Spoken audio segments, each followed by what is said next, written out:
Welcome to If News. Hit that subscribe button and ring that bell so you never miss a breaking story.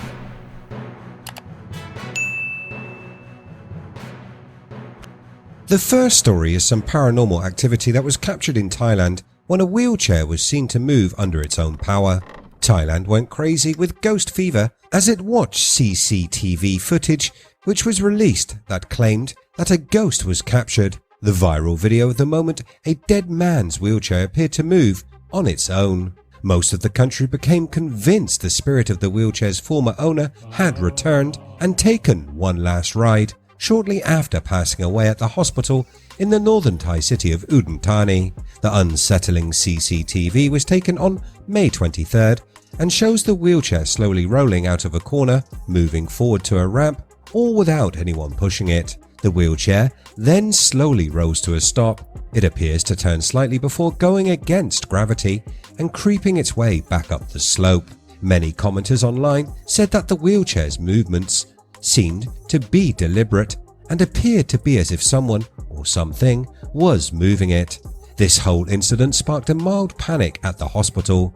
Thais can be a superstitious bunch, and ghosts and spirits are an important part of the culture. Thanasak Pakdenanoan, the director of Ban Kam Duong Hospital, the location of the wheelchair ghost, confirmed that the wheelchair was a manual type, this shutting down those that claimed the wheelchair was a malfunctioning electrical device. The hospital director then said it must have been moving on its own and there is no way someone could have been controlling it via remote means. He added that the wheelchair was willed to the hospital by its former owner, who passed away at the hospital. The hospital has plans to hold a ceremony and to say prayers to honor the former owner and hopefully appease the ghost, the dead man's spirit, resting before it can cause any more trouble at the hospital and relieve the fears of the staff and patients alike. As with all paranormal activity, there are those that say there is a rational answer to the movement of the wheelchair. Mr. Pakdinoam was not convinced by the ghostly tale and offered a more natural explanation. He said, "It was a windy night and we believe the wheelchair might have been blown around by a gust. Even though the wind might have been blowing the chair, we are planning to hold a Buddhist holy event to say prayers and pay respect to the spirit of the former owner, just to be safe." Looking at the video, do you think that this is the spirit moving the wheelchair or just a wind blowing through and giving the appearance of a ghost? Let me know.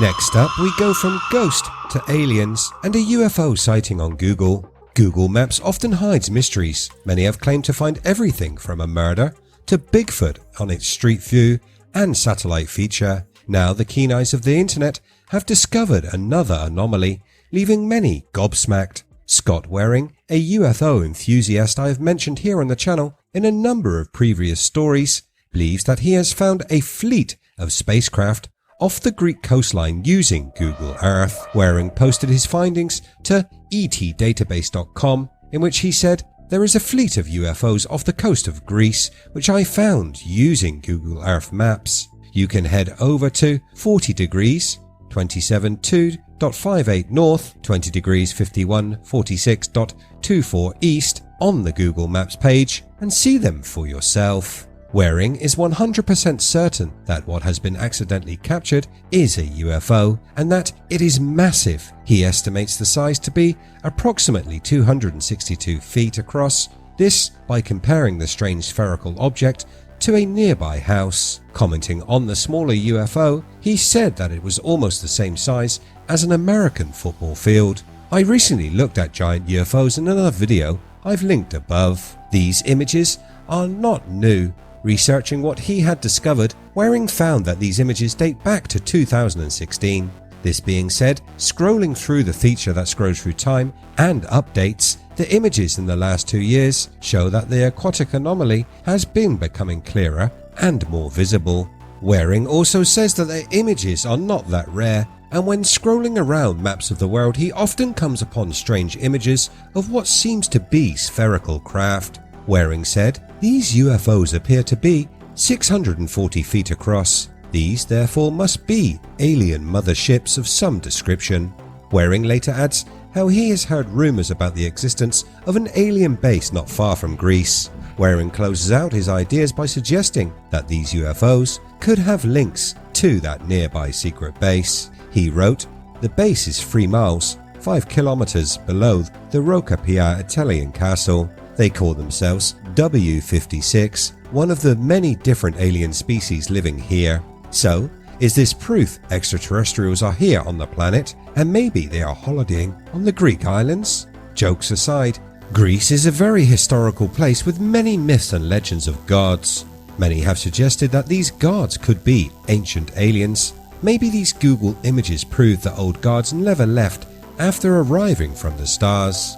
Let me know what you think. From Greece, we now head on over to the UK and another spooky tale. The East Anglian Daily Times had a story that details the ghost of Sutton Hoo. Now, a ghost story may not seem that newsworthy, but this one is a little different as these ghosts helped archaeologists find hidden treasure. The recent article claims ghosts of Anglo Saxon soldiers have been marching around previously undiscovered burial mounds at Sutton Hoo. Sutton Hoo can be found at Sutton near Woodbridge in Suffolk, England, and is the site of 2 early medieval cemeteries from the 6th and 7th centuries. An interest in the occult and a ghostly procession of Anglo-Saxon soldiers may have led a Suffolk landowner to one of the most spectacular treasure hauls in the UK. Going back to the outbreak of the Second World War, gold and silver was discovered in Suffolk. The massive treasure haul was found on Edith Pretty's Tranmere House estate. The treasure uncovered on the spur of land, or hole, which overlooks the River Dibben near Woodbridge in Suffolk.